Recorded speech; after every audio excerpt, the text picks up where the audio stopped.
Hi, I'm author Lin Lustig, and I want art in my books, so I'm drawing it. Come see.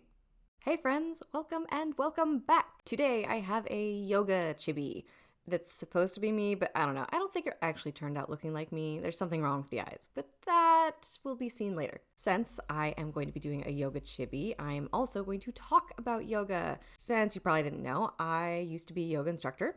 Technically, I still am, but I haven't worked in a studio in a long time. Instead, I just have a tendency to do yoga at home and not nearly as often as I should. I was really good for a while and did yoga every day, but that kind of fell off to not every day. Guilt aside, I do think yoga is actually really amazing for creativity. A while back, I burned out pretty hard.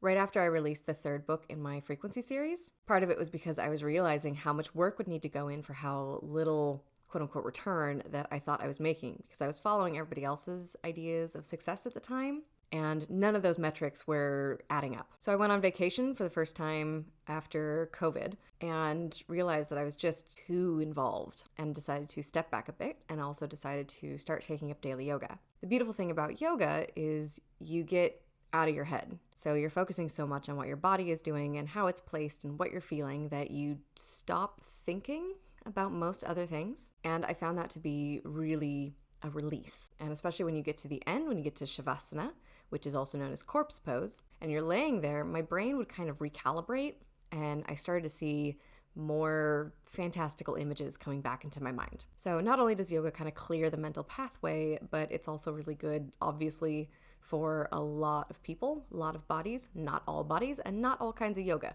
And by the way, not a doctor, so don't go and do any of these things because of me, please. But I found that once I can get all the kind of sticky spots out of my body, and I can like open up my hips, and I can get my shoulders relaxed, and I can get my spine in the right alignment, that it's much easier to sit and continue writing or drawing for hours at a time. That said, of course, I should still be getting up and moving a little more often, but who shouldn't? Now, there are some more kind of sciencey things behind why these aspects of yoga are particularly helpful for creativity, and a lot of it has to do with the sympathetic nervous system and the parasympathetic nervous system, which I won't geek out on too much, but basically you have your stress response and you have your rest response. So you're either fight or flight, or you're rest and digest. So when you're in rest mode, your body is healing, not only physically but mentally. Another fun piece of yoga is often the use of chakras. Now, of course, chakras, however you want to say it, has been around for ages and has often been kind of put on the woo-woo shelf. But it's really just a beautiful way of thinking about these points in the body and the relationship that we have with them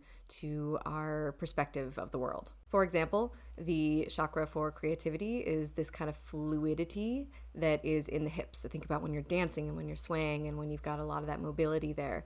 Everything is like really fluid and really like this running of natural water following the crevices of a mountain. It's like you're no longer fighting against the current when you start really opening up through your second chakra. And every chakra has its own thing to it, and those are all amazing. They're really fun to go into. But the creativity one I have found just to be a really good exercise, both, physically, mentally, blah, blah, blah. I love stretching my hips. It is one of my favorite things to do. I do not sit like a normal person. Sitting with my feet just on the ground is actually very uncomfortable because my hips don't like turning in that much. They don't like the internal rotation. So I tend to sit crisscross, which is an external rotation instead. And that means that I'm just constantly opening my hips throughout the day. The only downside is my knees get unhappy because they're constantly bent. But I like to think that with that, I am trying to encourage those creativity dams to come down and to bring this like whole circle of creativity and mind and body back into some sort of alignment. That said, you've probably figured out by now that my mental health is not the best. And unfortunately, there's no amount of yoga that's going to just cure that for most people. Even taking medication doesn't cure that for me. So that's just an ongoing part of my life.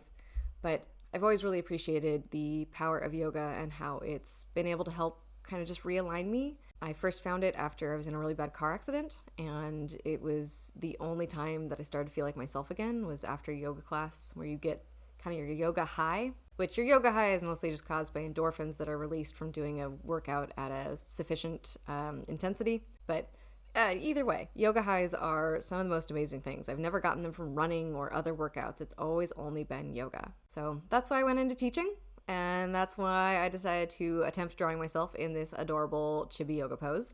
This is tree pose, by the way, really wonderful for balance, which I highly recommend continuing to balance all the time.